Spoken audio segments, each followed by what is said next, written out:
Your Excellency President Xi Jinping, Your Excellencies, Heads of State and Government, Heads of international organizations, representatives of various countries, distinguished guests, ladies and gentlemen, friends, good morning. This year marks the 10th anniversary of the Belt and Road Initiative put forth by President Xi Jinping. Over the past decade, our joint efforts with international partners has yielded fruitful outcomes, strengthening global connectivity, promoting world economic growth, and boosting common development for all countries. Today, the third Belt and Road Forum for International Cooperation is held here in Beijing.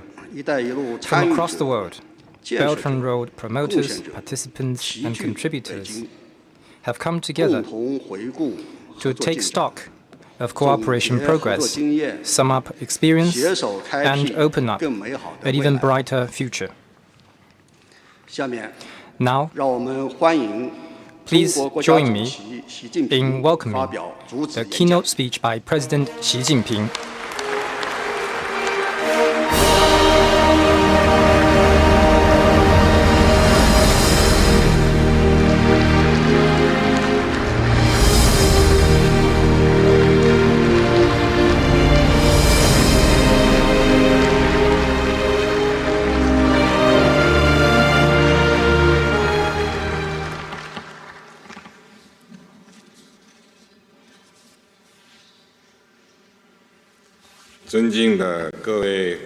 Your Excellencies, Heads of State and Government,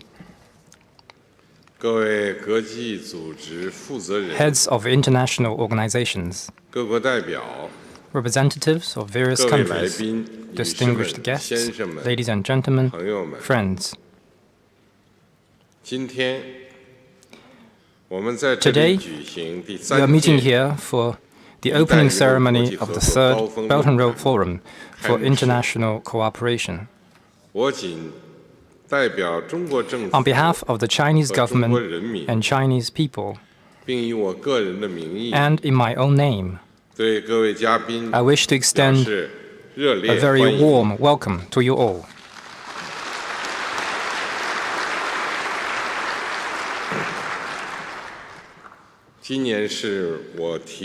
This year marks the 10th anniversary of the Belt and Road Initiative I proposed. The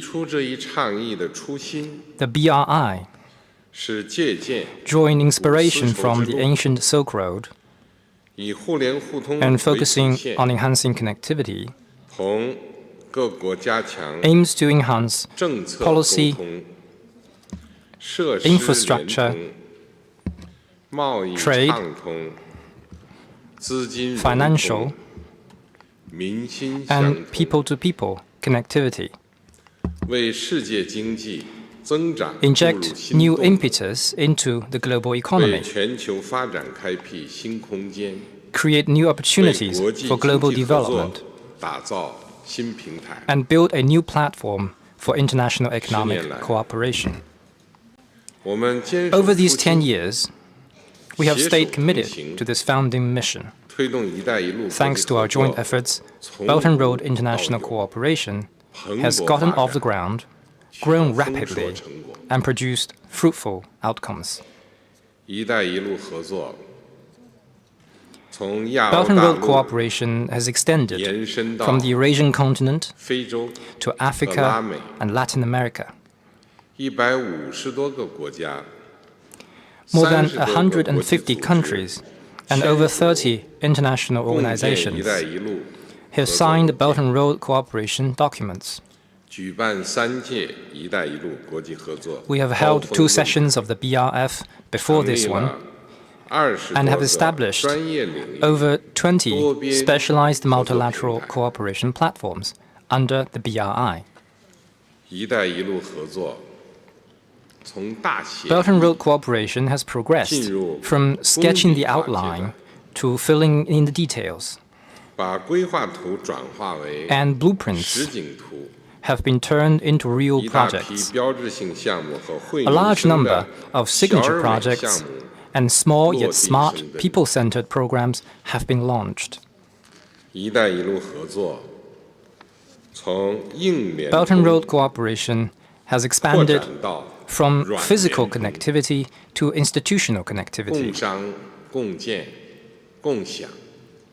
Important guiding principles for high-quality Belt and Road cooperation have been laid down, which include the principle of planning together, building together, and benefiting together, the philosophy of open, green, and clean cooperation, and the goal of pursuing high-standard, people-centered, and sustainable cooperation. Over these 10 years, we have endeavored to build a global network of connectivity consisting of economic corridors, international transportation routes, and information highway, as well as railways, roads, airports, ports, pipelines, and power grids, covering the land, the ocean, the sky, and the internet. This network has boosted the flow of goods, capital, technologies, and human resources among countries involved, and injected fresh vitality into the millennia-old Silk Road in the new era.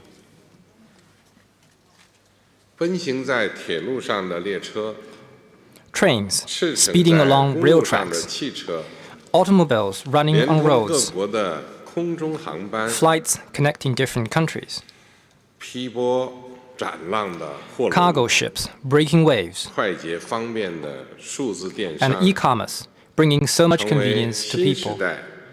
They have all become symbols of international trade in the new era, just like camel caravans and the sailing ships were for the past age. Hydro, wind, and solar energy-based power plants, oil and gas pipelines, and increasingly smart and interconnected power transmission networks are removing the development bottleneck caused by energy shortage and fulfilling the dream of developing countries to achieve green and low-carbon development. These energy projects have become the oasis and lighthouse for sustainable development in the new era. Brand new airports and harbors, smooth roads, and newly built industrial parks for business cooperation have created new economic corridors and new growth drivers. They have become the trading routes and staging posts of the new era. Rich and colorful cultural years, art festivals, expos, and exhibitions. The Luban workshops, people-to-people exchange programs like the Silk Road Community Building Initiative and the Brightness Action Program, and deepening exchanges between non-governmental organizations, think tanks, media organizations, and the youth. All these flourishing activities have composed a symphony of friendship in the new era. When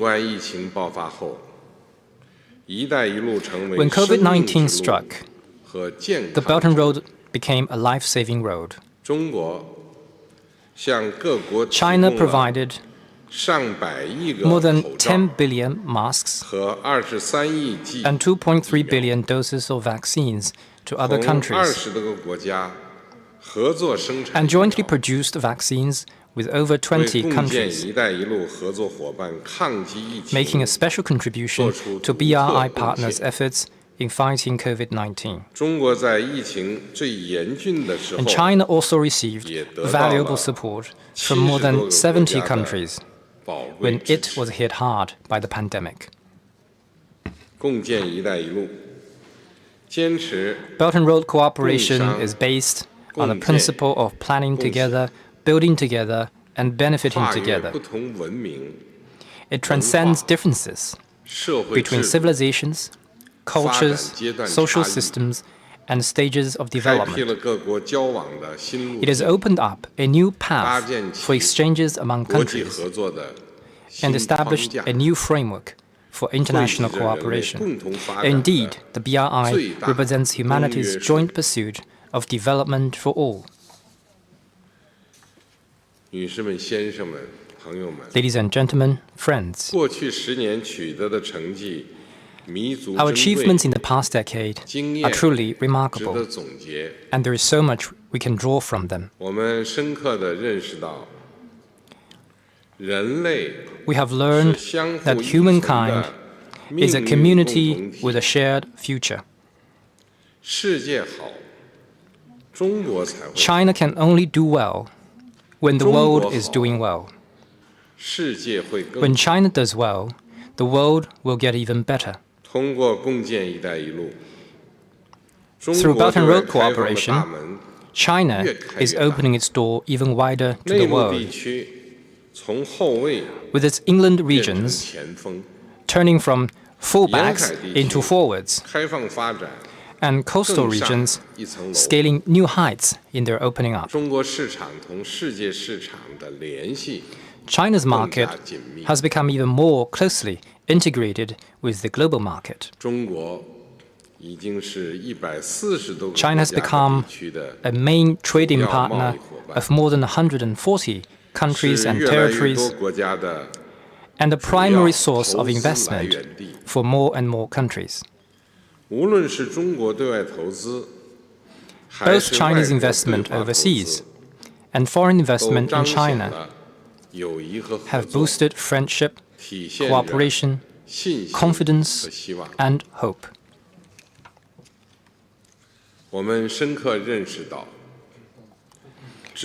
We have learned that win-win cooperation is the sure way to success in launching major initiatives that benefit all. When countries embrace cooperation and act in concert, a deep chasm can be turned into a thoroughfare. Landlocked countries can become land-linked, and a place of underdevelopment can be transformed into a land of prosperity. Countries taking the lead in economic development should give a hand to their partners who are yet to catch up. We should all treat each other as friends and partners, respect and support each other, and help each other succeed. As the saying goes, when you give roses to others, the fragrance lingers on your hand. In other words, helping others is also helping oneself. Viewing others' development as a threat, or taking economic interdependence as a risk, will not make one's own life better or speed up one's development.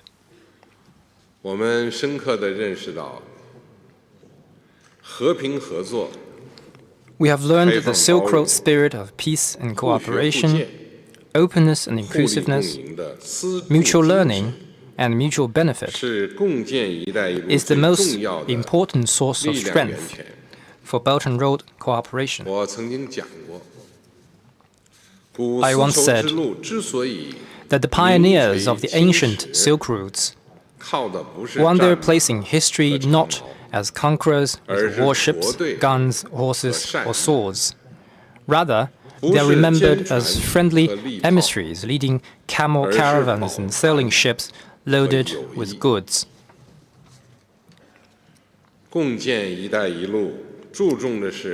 Belt and Road cooperation is based on the belief that flame runs high when everyone adds wood to the fire, and that mutual support can get us far. Such cooperation seeks to deliver a good life not only to people of just one country, but to people in other countries as well. It promotes connectivity, mutual benefit, common development, cooperation, and win-win outcomes. 不搞意识形态对立， Ideological 不搞地 confrontation, 缘政治博弈， geopolitical rivalry, 也不搞集团政 and 治对 bloc 抗， politics are 反 not 对 a 单 choice 边 for 制 us. 裁， What we 反 stand 对 against 经济胁迫， are unilateral 也 sanctions, 反对 economic 脱 coercion, 钩断链。 and decoupling and supply chain disruption. 10年的历程表明， What has been achieved in the past 10 years demonstrate that Belt and Road cooperation is on the right side of history. 走 It 的是 represents the 人 advancing 间 of our 正道。 times, and it is the right path forward. 我们要有乱云飞渡仍从容的定力， We need to remain clear-eyed 本着对 and 历史、对 undisturbed 人 in 民、 a 对世 volatile 界 world. 负责的态度， And we need to be keenly aware 携 of 手 our 应对各种 responsibility 全 for 球性 history, 风险 for the 和 people, 挑战， and for the world. 为 We 子 should 孙 jointly 后代 address various global risks and 创造 challenges 和 and 平、 deliver a bright future 发展、 of peace, 合作、 development, cooperation, 共赢的 and mutual 美好未 benefit 来。 for future generations. 女士们、先生们、朋友们， Ladies and gentlemen, friends, 当前世界之变、 changes of the world, 时代 of 之 our 变， times, and 历史 of 之变 historical significance 正以 are 前所 unfolding 未有的 like 方式 never 展 before. 开。中国正在以中国式现代化 China is 全面 endeavoring 推 to 进 build itself into 强国 a 建设 stronger country 民族复 and 兴。 rejuvenate the Chinese nation on all 我们 fronts 追求的 by pursuing Chinese 不是中 modernization. 国独善其身的 The 现代 modernization 化 we are pursuing is not 而 for 是期 China 待同 alone, 广大发展中国 but 家 for all 在内 developing 的各 countries 国一道， through our joint 共同 efforts. 实现现代化。世界现代化 Global modernization 应该是 should be 和 pursued 平发 to 展的现 enhance 代化， peaceful development 互利合作 and 的 mutually 现代化， beneficial cooperation, 共同繁荣的现代化。 and bring prosperity to all. 前行道路上 On our way 有 forward, 顺 we 境， will encounter 也会有 both 逆风。 headwinds and tailwinds. 我们要坚定 We need 坚 to 持 stay 目 focused 标导向、 on our goal, 行动导 take 向， results-oriented actions, 咬定青 persevere 山不放松， and 一 keep 张 moving 蓝图 forward 绘到底。 until our goal is met. 中方愿同各方深化“一带一路”合作 China will 伙伴 work 关 with 系 all parties involved 推动共 to 建 deepen Belt and “一 Road 带一路” partnerships 进入 of 高质 cooperation, 量发展的新 usher 阶 this 段， cooperation into a new stage of 为 high-quality 实现世 development 界各国的现代化 and make relentless 而做 efforts 出 to 不懈 achieve 努力。 modernization for all countries. 在这里，我愿宣 Now, 布 I wish to 中国 announce 支持高质量共建“一带一 8路” major 的 steps 8 China 项 will 行 take 动。 to support our joint pursuit of high-quality Belt and Road cooperation. 一、构建“一带一路”立体 First, 互联互通网络。 Building a multi-dimensional Belt and Road connectivity network. 中方将加快推进 China will speed up 中欧班列 high-quality development of the China-Europe Railway Express, 参与跨里海 participate in the Trans-Caspian International Transportation Corridor, 办好中欧班列国际 host 合 the 作 China-Europe 论坛 Railway Express Cooperation Forum, 会同各方搭建 and make joint efforts to build a new logistics 直达运 corridor 输为支撑 across the 的 Eurasian 亚 continent, 欧大陆 linked by direct 物流 railway 新通道。 and road transportation. 积极推进丝路海运 We will vigorously integrate 港航贸一 ports, 体化发展， shipping, and trading services under 加 the 快 Silk Road 陆海 Maritime, 新通道， and accelerate the building 丝绸之 of 路 the 建 new 设 international land-sea trade corridor and the air Silk Road. 二、支持 Second, 建设开放 supporting 型世界 an 经济。 open world economy. 中方将创建 China will 丝路电商 establish 合作先行 pilot 区 zones for Silk Road 同 e-commerce 更多国 cooperation, 家商签 enter into 自由 free 贸 trade 易协 agreements 定 and investment protection treaties 投资保护 with 协定 more countries.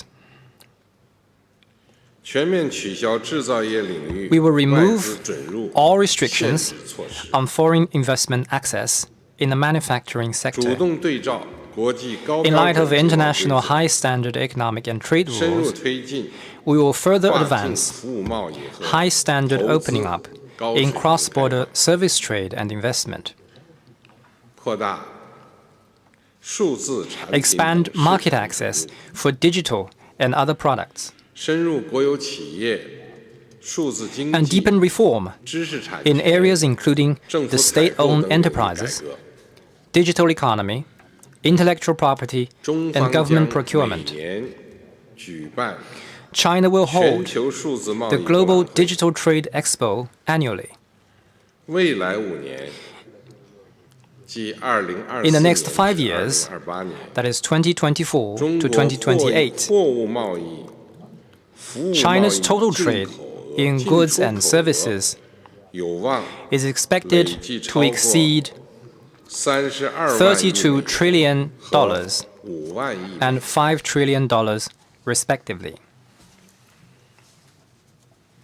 三、 Third, 开展务实合作， carrying out practical cooperation. 中方将统筹推进标志性工程 China will 和 promote 小 both 而美民 signature 生项目 projects and small yet smart livelihood 中国 programs. 国家发展银行、开发 The 银行、 China Development 中国 Bank 国家开发银行、中国进出 and 口 the 银行 Export-Import Bank of China 将各设立 will each set up 3500亿 a 元人民币 350 billion 融资 yuan 窗口， financing window.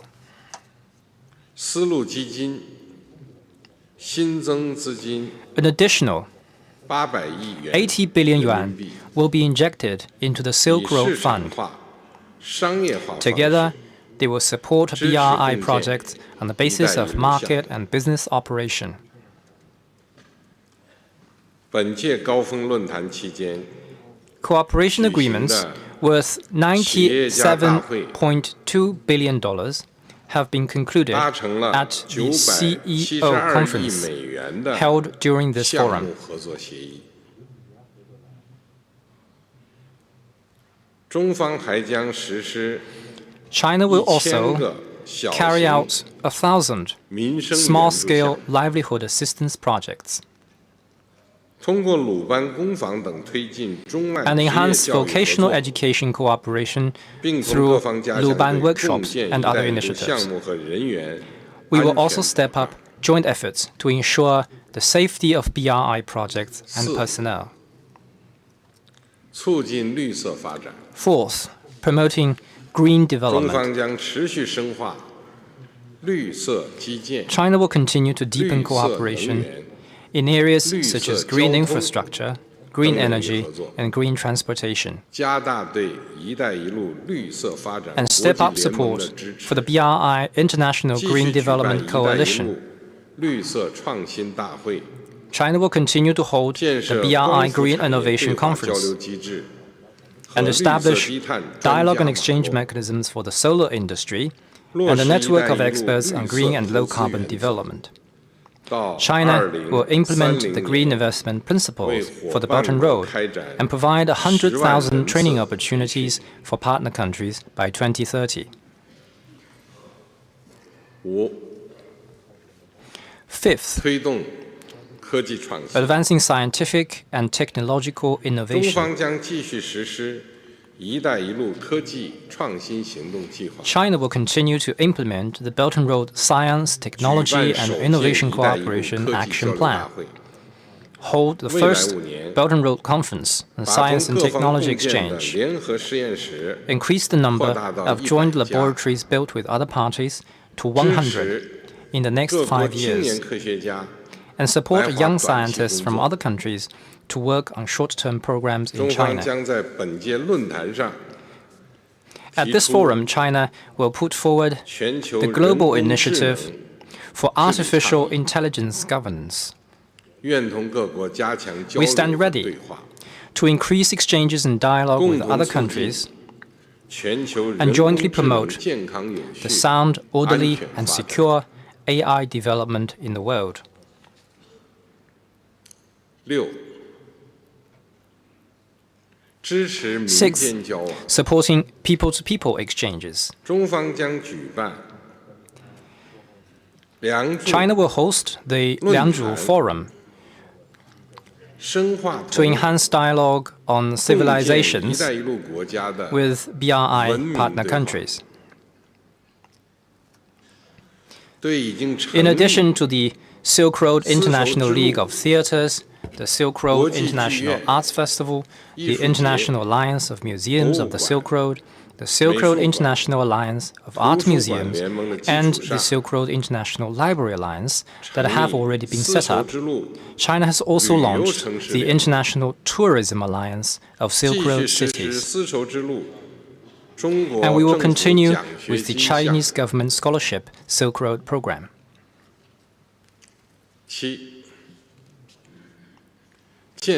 Seventh, promoting integrity-based Belt and Road cooperation. Together with its cooperation partners, China will release the achievements and prospects of Belt and Road integrity building and the high-level principles on Belt and Road integrity building, and establish the integrity and compliance evaluation system for companies involved in Belt and Road cooperation. We will also work with international organizations to carry out research and training on promoting integrity in Belt and Road cooperation. Eighth, strengthening institutional building for international Belt and Road cooperation. China will work with its BRI partner countries to strengthen the building of multilateral cooperation platforms covering energy, taxation, finance, green development, disaster reduction, anti-corruption, think tank, media, culture, and other fields. China will continue to host the BRF and establish a secretariat for this forum. Ladies and gentlemen, friends, the past decade has been a journey of dedicated cooperation and fruitful outcomes. Belt and Road cooperation was proposed by China, but its benefits and opportunities are for the world to share. Let us meet the expectations of the people, assume responsibilities entrusted on us by history, closely follow the trend of the times, and press ahead with energy and enterprise. Let us deepen Belt and Road international cooperation and bring Belt and Road cooperation to a new stage of higher quality and higher level development. Let us advance modernization of all countries, build an open, inclusive, and interconnected world for common development, and jointly build a community with a shared future for mankind. I wish the third Belt and Road Forum for International Cooperation a full success. Thank you.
Thank you, President Xi Jinping.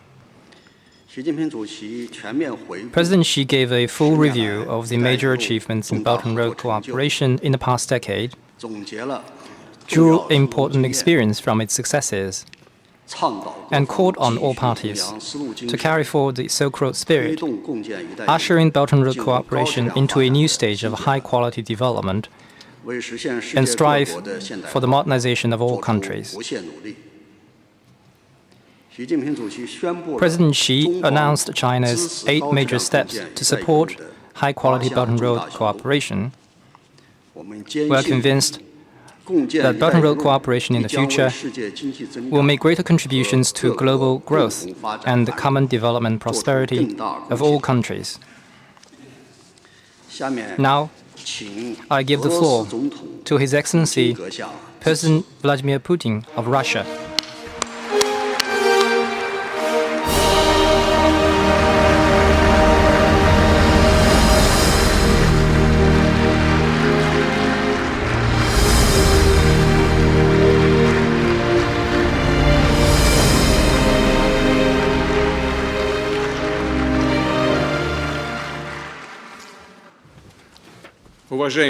Distinguished President Xi Jinping, my dear friend, ladies and gentlemen. First of all, I would like to thank President of the PRC, Xi Jinping, for inviting me to participate in the 3rd International Belt and Road Forum. The current forum is being marked by the 10-year anniversary of this really important initiative put forward by President Xi Jinping. It focuses on the future, aiming to form a fairer, multipolar world and the system of international relations. It is a global plan. I agree with the President of the PRC that the Chinese One Belt, One Road idea falls logically within multilateral efforts to strengthen creative and constructive interaction at the scale of the whole international community. We have repeatedly pointed out that Russia and China, as well as the majority of states of the world, share the aspiration for equal and mutually beneficial cooperation in order to reach comprehensive, sustainable and long-term economic progress and social well-being, at the same time respecting civilizational diversity and the right of every state for their own development model. The Belt and Road Initiative, based on such fundamental principles, links up very well with the developing in different regions of the world integration projects and processes. It is in tune with the Russian ideas of creating such integration framework that would fully ensure freedom of trade, investment, labor, and that would have interconnected infrastructure. It is in tune with our well-known proposal to form Great Eurasian Partnership as an environment for cooperation and interaction of those of like mind that will involve various integration processes. Belt and Road Initiative, SCO, Association of the Southeast Asia Nations, ASEAN, and Eurasian Economic Union that Russia is successfully developing together with partners in the post-Soviet space. It is important that we have a specific agreement between Russia and China about parallel and coordinated development of the EAEU and the BRI. We also have a non-preferential agreement about trade and economic cooperation between the EAEU member states and the PRC. To unite efforts to implement this agreement, we have established a joint commission. In February of this year, a detailed roadmap was adopted that in particular includes establishing interaction between the Eurasian Union and China in trade policy and transport corridor's digitalization. I'll point out that integration agenda, in the widest meaning, is an integral part of Russian national development strategy and strengthening our economic, technological and financial sovereignty, modernizing and expanding infrastructure. Xi Jinping just said that this is being developed in different regions of the world. Dear colleagues, friends, I would like to say what Russian Federation does in this regard. And I hope that this is important for many participants of today's meeting, because Russia is the biggest country in the world. That is why the connectivity of all the partners is relevant for the relations between the partners. I'll mention some of our promising plans that are now being implemented in practice and harmoniously complement other infrastructure projects in Eurasia, including those promoted through the BRI, and together allow to create a united transport logistic framework, diversify cargo flows through more effective, reliable, safe supply.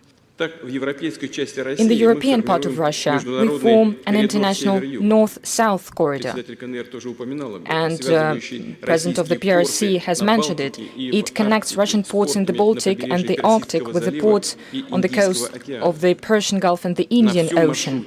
Along the entire route from our northern city Murmansk to Bandar Abbas in Iran, there'll be, like experts say, seamless railway communication. Another Murmansk transport meridian from north to south will go through the Urals and Siberia. Its key elements is modernization of the central part of the Trans-Siberian Railway, including Western Siberian Railway, on the territories of our Omsk, Novosibirsk, Kemerovo, Tomsk regions, Altai territory. All of these are regions in the Siberia. There is also the construction of the Northern Latitudinal Railway, with the exit to the ports of the Northern Ocean and the ports of Yamal in the north of the Krasnoyarsk territory. There is also a new North Siberian Railway from Khanty-Mansiysk Autonomous District to joining our Trans-Siberian Railway and Baikal-Amur Railway. At the same time, we work with our foreign partners to construct railway routes from central Siberia to the south, to China, Mongolia, ports of the Indian and the Pacific Oceans. And finally, another corridor from the Arctic to south is planned in the Far East. Its elements are being formed. They include a railway line from Baikal-Amur Railway to Yakutia, bridges across the Lena and Amur rivers that are big rivers in Siberia, Pacific Ocean Railway, modernizing highways, creation of deep water terminals in the eastern part of the North Sea route. All of these transport corridors from north to south, in the European part of Russia, Siberia, in the Far East, open opportunities to directly connect, integrate North Sea route with large logistic hubs in the south of our continent, on the coast of the Indian and the Pacific Oceans. As for the Northern Sea route, Russia does not just suggest our partners to actively use its transit capacity. I'll say more. We invite interested states to directly participate in its development. We are ready to provide reliable ice channeling, communication and supply. From the next year, the navigation of the ice-class cargo vessels along the whole North Sea route will be all year round. The creation of the mentioned international and regional logistic trade routes objectively reflects the profound changes that are happening in the world economy, the new role that is being played by Asian Pacific countries, global South countries, and other centers of growth and development.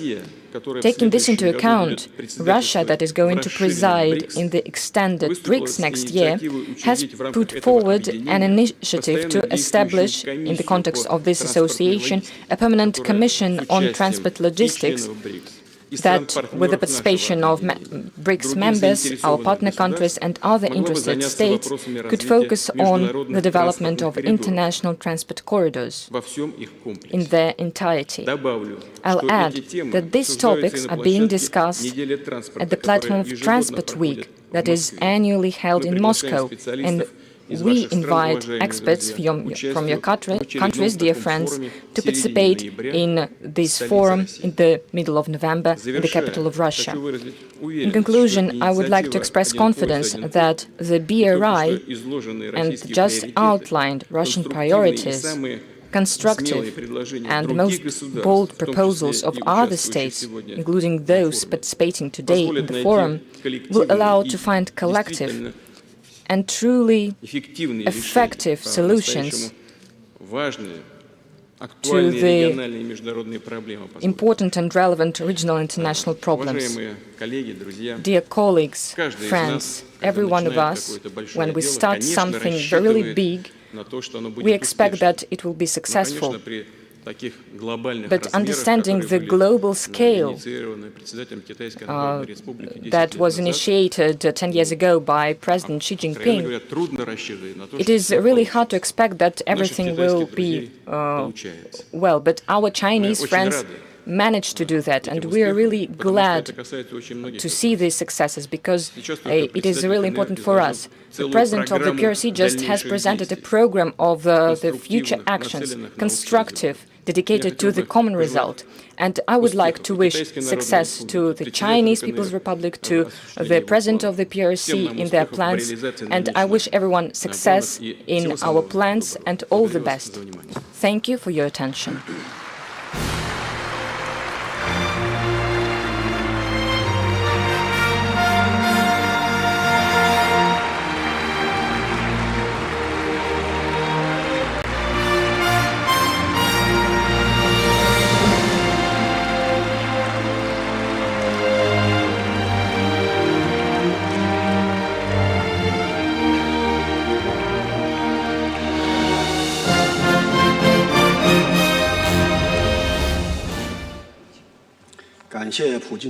Thank you, President Putin. I now give the floor to His Excellency President Zhomar Tokayev of Kazakhstan.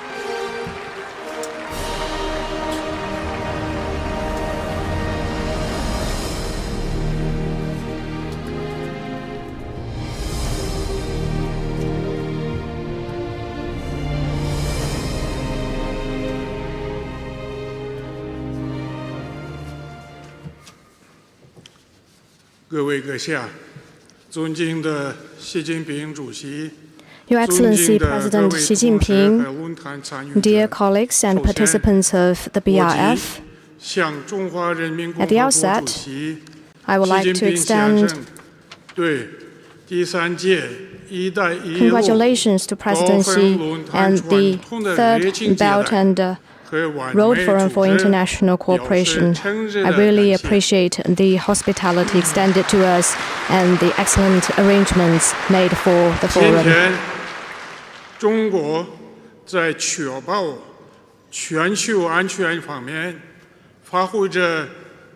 Today's China plays a critical role in ensuring global security.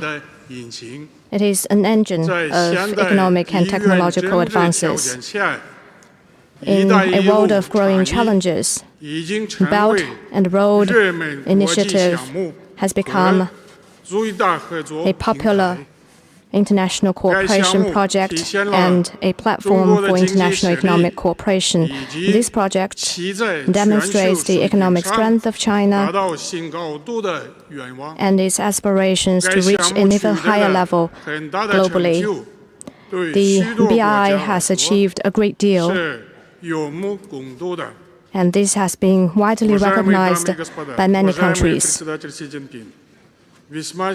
Your Excellency President Xi Jinping, dear colleagues, Kazakhstan is where the BRI was first put forward in Kazakhstan. 10 years ago, it was in Kazakhstan. President Xi elaborated on this initiative of far-reaching significance. At the 10th anniversary of the BRI, we can say with pride that this initiative with great relevance has been widely recognized and has become a grand platform for international cooperation. This platform has become a platform for real, tangible cooperation, thanks to investment along the routes. More than 150 countries from Europe, Asia, and Africa, through well-connected railways, roads, and sea routes, has achieved more extensive connectivity. The BRI has become a global public good that can help countries navigate this turbulent international landscape and meet global challenges. The BRI has helped enhance mutual understanding, connectivity, and friendship among the countries. There's no exaggeration in saying that the BRI has injected new vitality in the ancient Silk Road. So the BRI put forth by China is a mega cooperation project in the 21st century. Kazakhstan is at the heart of the Eurasian continent that connects the north and the south, the west and the east. It plays a unique role in implementing the BRI. As a landlocked country, Kazakhstan has a long common border with China. We are committed to building Kazakhstan into an international transportation hub. Now about 85% of the cargo moving from China to Europe goes through Kazakhstan. We are committed to transit transportation. Over the past 15 years, we have invested $35 billion for this. We have also launched a number of large-scale infrastructure projects, including the China-Kazakhstan Lianyun Port Logistics Center, the Hogorts Port, the transit highway from Western Europe to China's west, and also the railway corridor connecting China and Iran. In the spirit of our lasting friendship and our comprehensive strategic partnership, Kazakhstan will remain committed to advancing Belt and Road cooperation.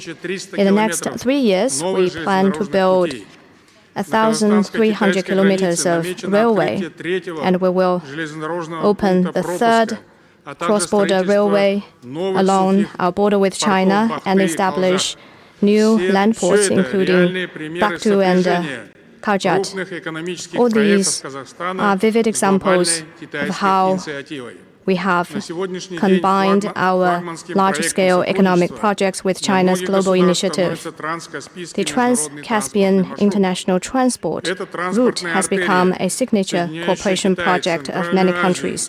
This transport avenue will link China with Central Asia and Europe and become a land bridge across the Belt and Road. Once implemented, this transport route will cut the time needed to travel across the land bridge and significantly reduce costs. Our two countries have signed intergovernmental agreement on developing the Trans-Caspian route, and I believe concrete results will be achieved soon. And I also suggest that we establish a strategic port partnership network, a center of logistics, and a postal center. We are also ready to work with China on shipbuilding. Kazakhstan is ready to serve as a reliable air bridge and a port for advanced airlines in the world. To further enhance trade between Belt and Road partner countries, there should be greater cooperation to align our customs policies, resist protectionism, and create favorable conditions for investment and cooperation. Cooperation under Digital Silk Road also opened up broad prospects for our cooperation. We believe a new model of digital cooperation will make tangible contribution to innovation-based development of all relevant countries. I believe in the next decade, Kazakhstan will continue to work for even greater progress in Belt and Road cooperation. I am convinced that under the wise leadership of President Xi Jinping, China, in the new era, will create even more glorious achievements and make even more cooperation outcomes in building a community with a shared future for mankind. Thank you.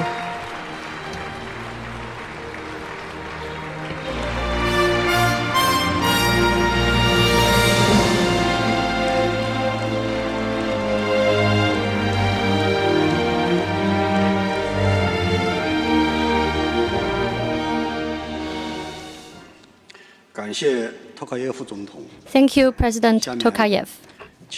I now give the floor to His Excellency President Joko Widodo of Indonesia.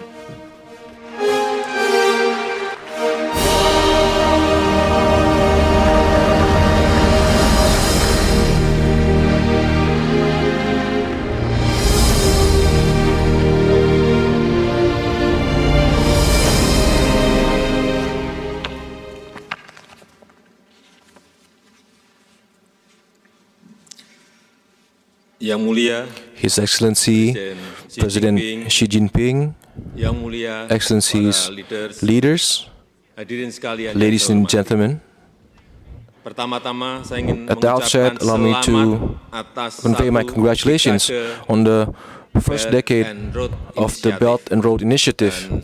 And I hope that the BRI's synergy in infrastructure development can continue to be strengthened. And amidst an increasingly divided world, BRI cooperation must not be politicized. This requires our collective efforts in maintaining its core values in order for this initiative to become stronger and more impactful. There are three things that I would like to raise. First, synergy that provides ownership space for the host countries to run their national projects independently, because having a sense of ownership is very important for the sustainability of the related projects. Indonesia has a national project, the Jakarta-Bandung High-Speed Railway, which was then synergized with the BRI and recently launched and operationalized. Going forward, we will also synergize the development of the Nusantara capital city, energy transition, and industry downstreaming.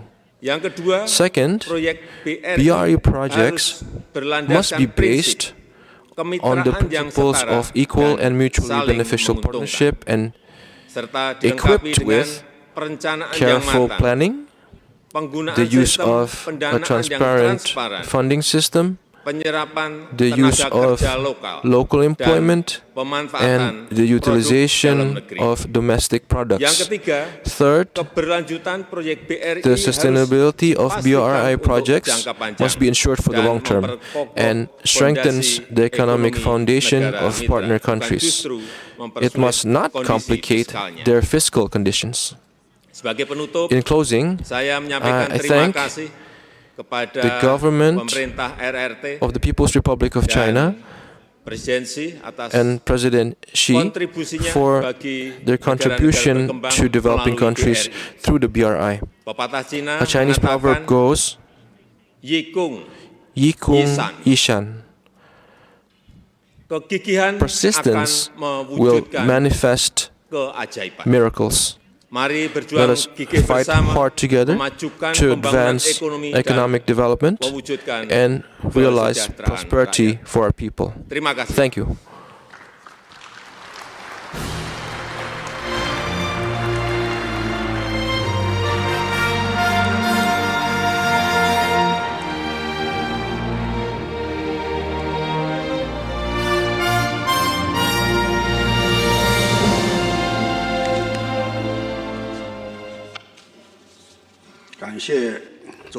Thank you, President Joko Widodo. I now give the floor to His Excellency President Alberto Fernandez of Argentina.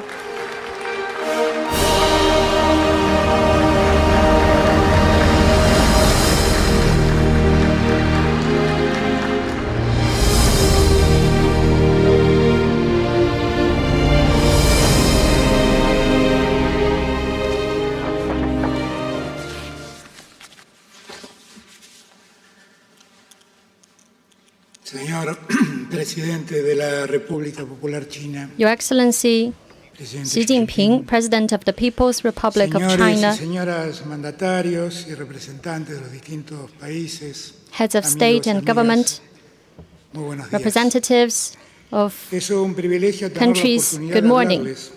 It is my great honor to attend the third Belt and Road Forum for International Cooperation and address the opening ceremony. As we speak, hegemonies are declining, regional frictions still go on, multilateralism continues to be enhanced. Against such a backdrop, the Belt and Road Initiative, which was proposed on the basis of the principle of building together, has become a promising international initiative for global cooperation. For us, supporters of multilateralism, the BRI is a mechanism that promotes relations among countries. This initiative does not compete with existing regional mechanisms, but promotes synergy by bringing out the strength of participating countries. Over the past years, we see rapid technological advances and a serious climate crisis. All these require us to change the way we produce and consume. This is why today we are now seeing two parallel transitions, the digital transition and the ecological transition. While bringing to us risks, these two transitions have also given us vast opportunities. The Argentine government firmly believes that we need to take a cooperative attitude in response to the shared challenges and promote the economic and social development of all countries.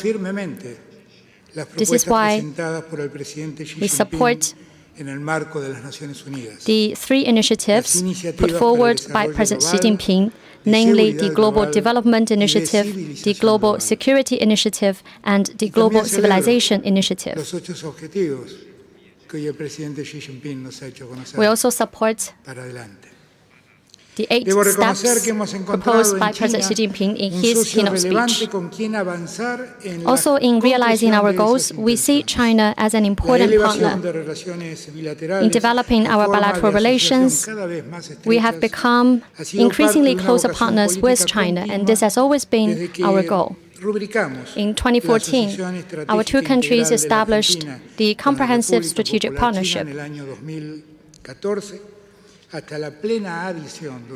And during my term, Argentina joined the Belt and Road Initiative. We see that the political mission of strengthening bilateral relations continues to go on, and we have been working towards this goal. After signing an MOU on Belt and Road cooperation in June this year, we formulated a detailed cooperation plan which is quite ambitious. We hope that this cooperation plan can significantly enhance Argentina's strategic infrastructure. These days, we will establish a working group which will mark a new step toward implementing the cooperation plan. Argentina's diplomatic relations with China has traversed a fruitful 50-plus years. In recent years, China has become our important partner. During COVID-19, China was our brother in need. When the International Monetary Fund exerted pressure on us, when we had a hard time, China offered us financial assistance. China invested in us and created jobs for our people. These are not empty words, but real actions. China is now taking part in Argentina's energy transition by financing and taking part in the construction of hydroelectric plants, wind farms, and photovoltaic stations in Argentina. Take the hydroelectric plant in Patagonia, now under construction, as an example. Investment in this project alone is close to $5 billion. This project will generate clean and renewable energy, which will significantly improve Argentina's energy mix.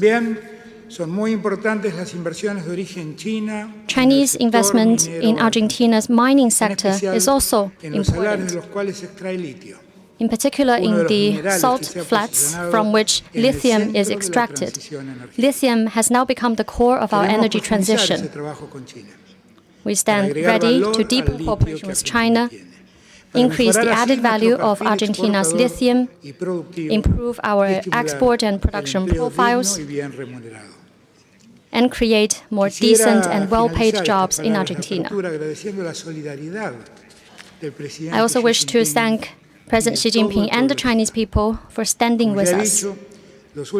As I said, these years have been particularly hard for all of us. For Argentina, it was especially so. COVID-19 and the war has shaken the global economy, and this has made normal exchanges among countries even more difficult. Decline in global trade is one example. At the most critical moment in fighting COVID-19, Argentina fought side by side with China. We got the support and help from China. China donated to us medical supplies. When some countries were hoarding vaccines for their own people, China was the one that offered us vaccines. The assistance we got from China has helped us to meet the basic medical needs of our people.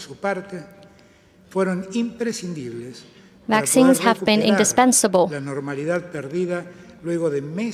They've helped us to return to normalcy after months of isolation and economic contraction. Such adversity did not stop our two countries from strengthening bilateral relations. We are very grateful to China. When the IMF asks us to repay the debt left by the previous irresponsible government,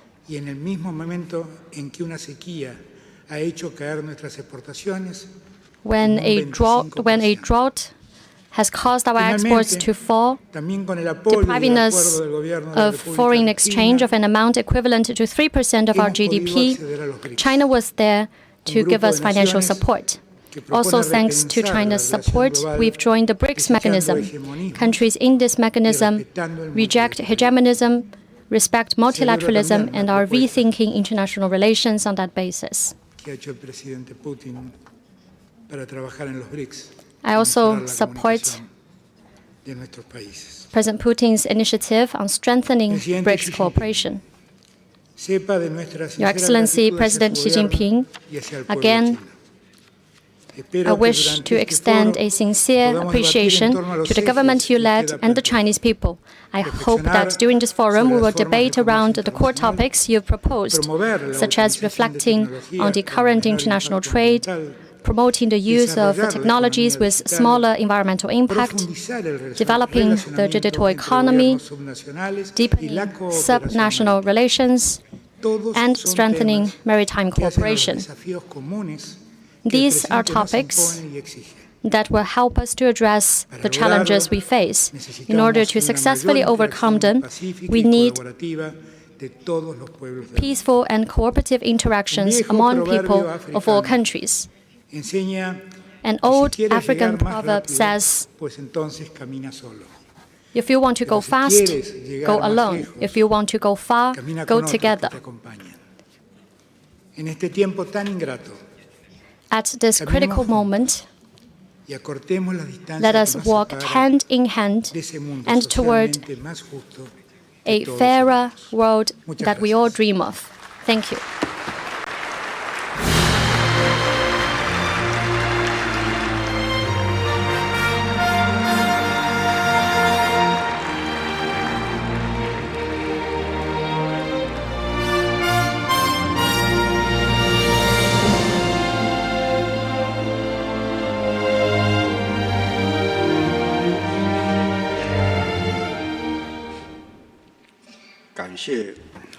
Thank you, President Fernandez. Now I give the floor to His Excellency Prime Minister Abiy Ahmed Ali of Ethiopia.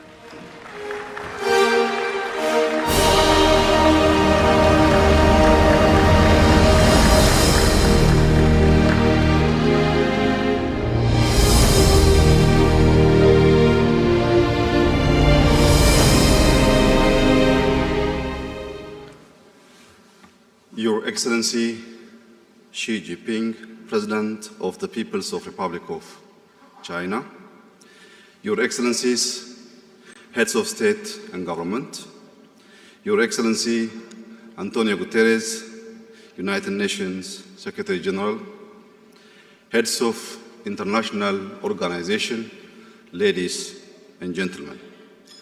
At the outset, allow me to express my gratitude to President Xi Jinping and the government of the People's Republic of China for convening us today and for the warm hospitality that has been accorded to us. I'm very pleased to join here in Beijing for the 10th anniversary of the Belt and Road Initiative. The BRI, which is a laudable ambition to connect Asia, Europe, and Africa, is a significant international cooperation initiative anchored in the principles of collective progress. I applaud President Xi for his vision in designing and launching the Belt and Road Initiative, as well as for the proposal of the 3 global initiatives of civilization, security, and development, aimed at building a community with a shared future. Excellencies, as a global community, we find ourselves in an ever-complex and crisis-prone world. We are confronted with a climate problem, structural shifts, and global insecurity. Concerted and collaborative efforts to address our common challenges have often helped us remain resilient. Hence, more than ever, we are called upon as global leaders to uphold the principles of humanity, justice, inclusivity, equity, and compassion in rising up to the occasion. I stand before you representing an ancient and historic civilization, Ethiopia, a country gifted with a robust and resilient population of over 120 million that drives Africa's fastest growing economy. Located in the home region, Ethiopia also serves as an important gateway between Africa, the Middle East, and the wider Asia. I also stand before you as a proud Africa that hails from a continent of 1.4 billion people, a continent with a thriving youth population that is propelling it to become a global economic powerhouse. Without a doubt, Africa is the next frontier market. Excellencies, historic relations between the African continent and China span 2,000 years. Sino-African relations can be traced back to the reign of Emperor Wu of Han. With the development of the Silk Road, Exchanges between Africa and China become increasingly frequent and reached their peak during the Ming Dynasty. Admiral Zheng He's voyage to the Western Seas reached the east coast of Africa, bridging Chinese specialties such as ceramics and silk, and returning to China with many commodities. China has maintained diplomatic relations with numerous African countries since the Ming Dynasty. Sino-African ties today have grown exponentially, characterized by a commitment to mutually beneficial cooperation and respect for sovereignty. Through the BRI, these relations are delivering infrastructure developments across Africa, as well as helping to improve trade within the continent and with China. As the largest ever transnational infrastructure program, the BRI is therefore facilitating integration and sustainable growth. Large-scale investments in infrastructure and strengthened commercial ties have boosted the continent's economic development. With a rapidly growing population, the African continent is in high demand of sustainable and dignified development. And through BRI investments, many jobs have been created and livelihoods improved. Road and railway projects are linking previously unconnected places. People-to-people relations are being enhanced, both within and across countries. The principle of connectivity inherent in BRI has also offered African countries with alternative source of capital, technology, and skills needed for our modernization agenda. In my country, Ethiopia, for example, one of the remarkable BRI accomplishments is the construction of Africa's longest electric transnational railway, which runs through Ethiopia all the way to Djibouti. The line revitalized local and regional economies. It plays a critical role in connecting people and enhancing efficiency in the logistics value chain along the strategically significant Ethio-Djibouti corridor. Excellencies, ladies and gentlemen, once a source of raw materials, Africa is now realizing its potential and capacity. A continent that has been sidelined until now is harnessing the demographic dividend, leveraging its natural endowments, and rapidly becoming a global economic, social, and political powerhouse. In the global arena, the inclusion of African Union as permanent member of the G20 is a long overdue recognition of the voice of a continent with 1.4 billion people. With around 85% of global GDP and roughly 75% of global trade represented by the G20, the African Union's entry will significantly enhance the continent's ability to raise and collectively address issues of development that excessively affect Africa.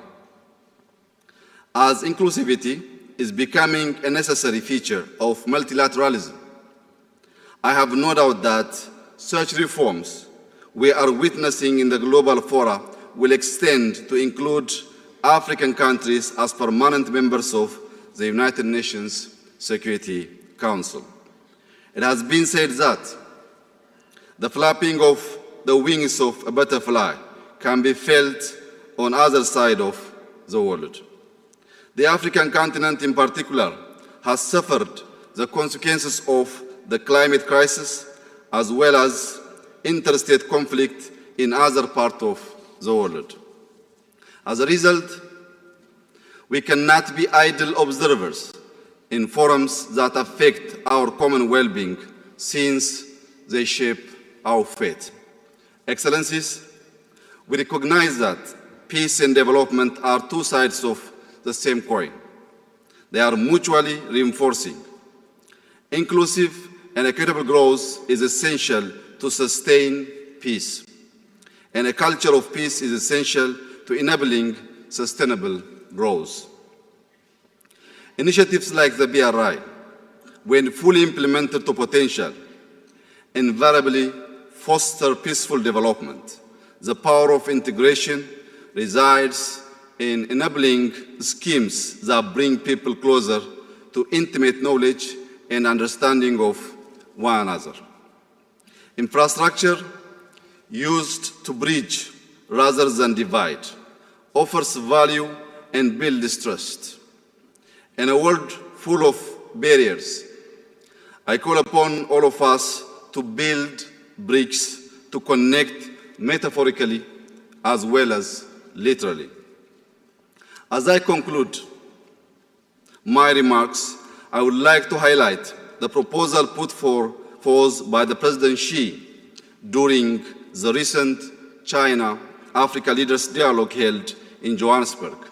This includes China's initiative on supporting Africa's industrialization, plan for China supporting Africa's agriculture modernization, and the plan for China-Africa cooperation on talent development. I also support the 8 points proposed by President Xi because it mainly focuses on investing both on people and planet, which leads us to prosperity. These Africa-centered initiatives are foresighted investments that build a bridge to the Africa we want. I would like to emphasize that Ethiopia fully welcomes these plans and initiatives in harmony with our development strategy and 10-year economic plan to diversify our economy and forge our path to holistic prosperity. I thank you. Sheshe.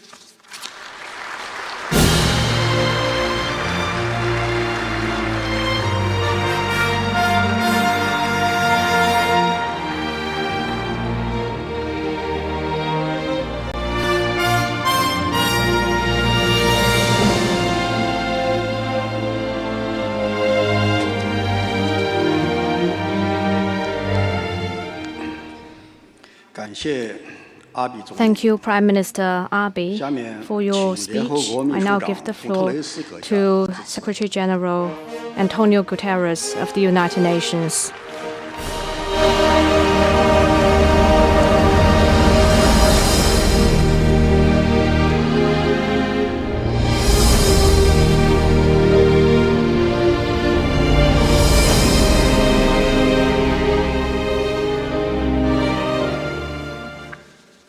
Your Excellency, President Xi Jinping, congratulations.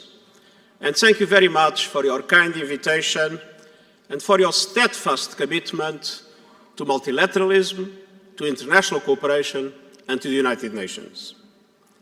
Excellencies, ladies and gentlemen, the Third Belt and Road Forum recognizes a central truth. Without infrastructure, including infrastructure, there can be no development. And without development support, many developing countries will be starved of the infrastructure they desperately need. Infrastructure is the foundation of everyday life for people and economies. From drinking water and basic sanitation, to electricity, connectivity, and internet access, from public services like schools and hospitals, to modern roads, bridges, tunnels, harbors, and railways that keep people and goods moving. And yet, billions in the developing world lack access to these basic systems. And that is why this meeting and the Belt and Road are so important. The infrastructure crisis comes as people are facing a cauldron of challenges across our efforts to advance peace, sustainable development, and human rights. And this includes soaring costs of living, rising inequalities, and the existential threat of climate breakdown. Meanwhile, progress on the Sustainable Development Goals and the Paris Agreement is slipping into reverse. We must find and fund ways to generate economic growth, create decent jobs, transform energy systems, and advance sustainable solutions for the 21st century. And infrastructure is a crucial pathway. We can and must turn the infrastructure emergency into the infrastructure opportunity. Now, the Belt and Road demonstrates that we have an historic opportunity to build modern, green cities, communities and transportation and power systems that place resilience and sustainability at the heart, that deliver services and decent jobs for people in a sustainable manner. And I see the Belt and Road Initiative's potential to make valuable contributions in two key areas of action. First, by advancing economic sustainability in developing countries. Let us look at the context they face. Many developing countries are confronting dramatic financial challenges, drowning in debt, and without fiscal space to implement the Sustainable Development Goals. It is time to make the global financial architecture truly global and fit for the 21st century. At last month's SDG Summit, world leaders endorsed a commitment to reforming the global financial architecture to make it reflect the world economy of today, not the one of 1945. And leaders also agreed that we can take action right now to promote effective debt relief mechanisms, including by ensuring that countries are not locked into unsustainable debt and channeling emergency financial support towards those countries that need it most. And leaders also supported an SDG stimulus of $500 billion per year. Now, in this context, dramatic context for the developing countries, the relevance of the Belt and Road Initiative is undeniable. It has included nearly $1 trillion in cumulative investments across more than 3,000 projects around the world. And I underline the importance of the decision of President Xi Jinping to align the Global Development Initiative with the Sustainable Development Goals. The second key area for action is by advancing environmental sustainability. The Belt and Road Initiative recognizes that infrastructure, for infrastructure's sake, is not enough. The Belt and Road is an important instrument to make key investments a reality, driven by clear domestic demand and in line with international best practices. Investments that enable resilience and adaptation across national and local planning. Investments that can help keep our 1.5-degree global warming limit within reach. And investments that don't leave countries with stranded assets and the polluted dead hands of the past. I recognize the efforts of the Green Silk Road Initiative to anchor investments in sustainable solutions, an area in which the UN is poised to support. Our Climate Solidarity Pact calls on big emitters to make extra efforts to cut emissions and support emerging economies to do the same. And the acceleration agenda I have proposed urges governments to move fast forward on their energy transition. We need developed countries reaching net zero as close as possible to 2040 and emerging economies as close as possible to 2050, according to the principle of common but differentiated responsibilities and respective capabilities in light of different national circumstances. But developing countries will need massive support for a fair, equitable and just energy transition towards renewables while providing affordable electricity to all. Belt and Road investments can help drive this progress and support developing economies as they make the shift from planet-killing energy sources towards clean, renewable energy. We all agree that development cannot come at the expense of the air we breathe, the water we drink, or the biodiversity that defines our planet's health. Yesterday's shows showing the harmony between humankind and nature was a reminder to us all. Excellencies, ladies and gentlemen, together with the contribution of the Belt and Road Initiative, we can turn the infrastructure emergency into an infrastructure opportunity, supercharge the implementation of the Sustainable Development Goals, and deliver hope and progress for billions of people and the planet we share. Mr. President, with your permission and facing this august assembly, I feel, as Secretary-General of the United Nations, the obligation to say a few words about the catastrophe unfolding in the Middle East. The region is on the precipice. Immediately before departing for Beijing, I made two urgent humanitarian appeals: to Hamas for the immediate and unconditional release of the hostages, to Israel to immediately allow unrestricted access of humanitarian aid to respond to the most basic needs of the people of Gaza, the overwhelming majority of whom are women and children. I'm fully aware of the deep grievances of the Palestinian people after 56 years of occupation. But as serious as these grievances are, they cannot justify the acts of terror against civilians committed by Hamas on October 7 that I immediately condemned. But those attacks cannot justify the collective punishment of the Palestinian people. Each of my two humanitarian appeals have a value in themselves. They are not bargaining chips, they are simply the right things to do. And I am horrified by the hundreds of people killed at Al-Ahli Hospital this same day in Gaza by a strike that I strongly condemned earlier today. I call for an immediate humanitarian ceasefire to provide sufficient time and space to help realize my two appeals and to ease the epic human suffering we are witnessing. Too many lives and the fate of the entire region hang on the balance. May the spirit of this meeting help those that need to find peace. Thank you.